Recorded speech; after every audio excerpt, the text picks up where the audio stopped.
Morning. Out here on my patio. This is the Monday Momentum, and working in conjunction with Enkindle Ministries, is awesome prayer ministry that I work with, and I get to do their Monday Momentum today. Every Monday, it's a time in the Word and a launching for the week, and I was asked to do it this Monday, so they're going to pull this off my site, and they're going to stick it on their Enkindle page. And so I'm excited about it. I wanted to talk about something that I've been studying and that I've been presenting. And I want to make sure that I do it correctly. I'm really talking about deliverance and captivity, and mainly biblical slavery. And I don't want to get into the difference between biblical slavery and slavery today. Not today, but slavery as we have dealt with it in our country. Because you have that word slavery that has a broad meaning in our New Testament. It can mean anything from an indentured servant to those who were, like led out of conquered countries with hooks in their jaws, and they were led into horrible, situations of slavery. I read an article about some of the horrible situations, horrible conditions for slaves, for Egyptian slaves.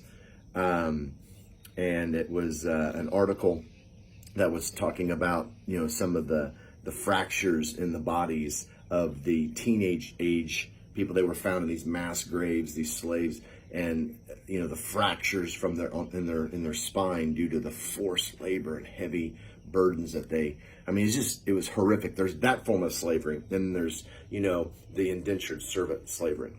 But when I've been doing this study on Passover, and it's part of a larger Mosaic feast study, but I've been looking at the Passover and the deliverance of God delivering them out of captivity, delivering them out of bondage, delivering them out of slavery, and what that really looked like, and how, what was the actual conditions of the Israelites. When you come to the end of Genesis, and for time, we're not going to go back and read all these, but if you want to go and read the last few chapters of Genesis, when Joseph brings his father and all of his brothers, the whole people of Israel, into Egypt, and that number was 70. There were 70 members of Jacob's family. It was favorable. Jacob blesses the Pharaoh. He presents himself as a servant. He comes and uses your servant language. Egypt was the power of that day. And strategically, God places Joseph there for the provision of his plan for the people of Israel. Jacob comes in and he actually blesses the Pharaoh. And the blessing of God falls on Egypt because of Israel, the Israelites being there. And God takes the people of Israel, Jacob, all the sons, all the family, and the text says puts them in the best part, the most favorable part of Egypt, which is the land of Bashan. And they're shepherds there, and puts them into leadership there and training. It's awesome. So the people of Israel, they come in and they're like, many other national groups. You're under the impression that they are servants of the Pharaoh, but they're favorable and they have jobs, and there's economy, and they're involved in the whole superpower of Egypt. And we know they reign there. They lived there under that reign for 430 years is what Exodus chapter 12 says when they actually leave.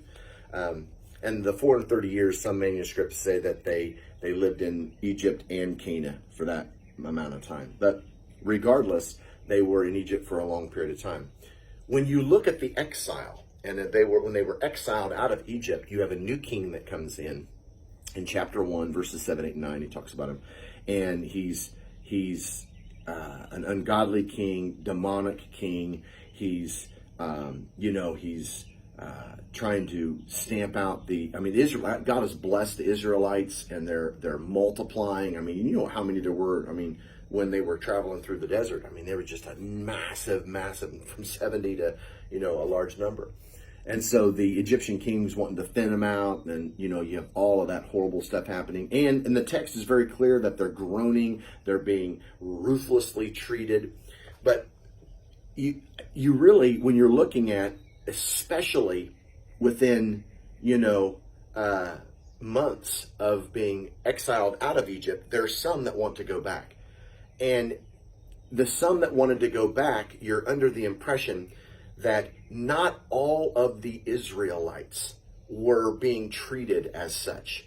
There were some that had less harsh conditions. There was a massive portion of not just the Hebrews, Israelites, but other groups that were in Egypt that were of the lower class slave labor, indentured servant labor. And I wouldn't call the Israelites, I wouldn't use them as an indentured servant to describe them in that passage. They were slaves. I mean, they were ill-treated. It was ruthless. But, you're under the impression not all of the Israelites were in that kind of predicament. Not all of them that were there. Some wanted to return. And it's difficult. We don't have a lot of information on this. When you compare it to the Babylonian captivity, there were some there that were in forced labor, but the best and brightest, Daniel, Shadrach, Meshach, and Abednego, which was their Babylonian names, they were in leadership. They were in leadership in Babylon. Now, that doesn't necessarily mean that's the exact same as Egypt, but my point is that I really believe when we're talking about deliverance and what God is doing when he's delivering his people out of Egypt, he does hear their cry. It's what the text says, what the Bible, how it reads. God hears their cry. He hears their groaning. They're in a land and there's oppression going on, and God comes. But you really find as you look where God's leading them, even in the midst of their complaining and wanting to go back, right? That the motivation for deliverance isn't because of hardship altogether. That God has a plan and a dream for the people of Israel. Whenever we talk about deliverance, and this is what I want to talk about this morning and just give you something to think about. Whenever we talk about deliverance and bondage, as Americans, we automatically want to think of, oh, yeah, we're in bondage and slavery and captivity and people need to be delivered. If you've ever heard that term used in church, they need to go through deliverance because they're addicted to drugs, or they're addicted to alcohol, or they're addicted to pornography, or, someone's pulling in my driveway in the middle of my deal. I'll just wave. Right in the middle of my recording. So people talk about deliverance, it's oftentimes they talk about it in those kinds of horrible situations. Well, what the really fundamental idea of deliverance that you get in the whole story of God leading his people to the promised land, it's not just he wants them to go to a place where there's milk and honey, and he wants them to all lay on cots and have a good time and have it easy and eat grapes that are like this big, That's not the motivation. The idea of deliverance is God sees his people and they are held captive in a lifestyle that is harsh, but they're captive in a lifestyle that is keeping them from their identity and their destiny in being used in God's plan of redemption. That is why God delivers us. In other words, deliverance can be, from favorable conditions, of which, it's almost certain that some of the Israelites were not in those harsh positions. In fact, we do know that the Israelites had, from the text, that Israel, you had the workforce, but then you had those who would come and report to the king, and they were managing. And so there's all different levels of the people of Israel in Egypt. Not all of them. It's not like every single Israelite was being whipped and all of that, which was taking place, and not belittling that. And but there was layers of status, and some of the people of Israel wanted to go back and was like, listen, we didn't have it that bad there. I mean, my job wasn't that bad. So the idea of deliverance wasn't just because of the pain and suffering of all of God's people, which was present. The idea of deliverance, again, is that they were held captive from God's purpose and calling in their life. I see this all the time. I meet people that are living in bondage and captivity who aren't necessarily in drugs. In fact, these people don't even realize they're in bondage and captivity. I've been witnessing to a guy up the street here, and dude, he makes killer money. He makes really good money, and I mean, even the whole quarantine COVID thing has not really affected him and his family as it has others. And he doesn't even see that he's in bondage to his own lifestyle, living independent from God. He's held captive. He's living in deception. He's in bondage and captivity, and he needs to be delivered out of that, out of those circumstances, to be put into a circumstance where he's fulfilling the plan of God for his life. That's what deliverance is. So the story, what I'm saying is the Egyptian deliverance of the people of Israel, where people are delivered, the Passover festival, the celebration of that, wasn't just because of like horrific circumstances and God was like, no one should be treated like that. That wasn't the full picture, which that was happening to a degree.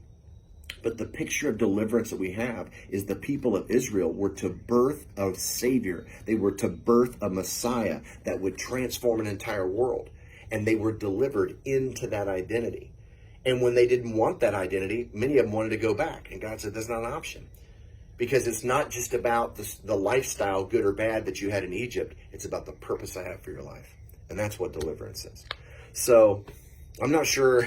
I've been talking about it, and I've had people come to me and say, well, hold on, the Egyptians were under, the Israelites under Egypt, while in Egypt, they were under horrific circumstances, and they were. But I'm trying to really get across the idea that, deliverance isn't just about horrific circumstances. It's just, God doesn't always remove us from difficult times. Suffering is a part of Christianity.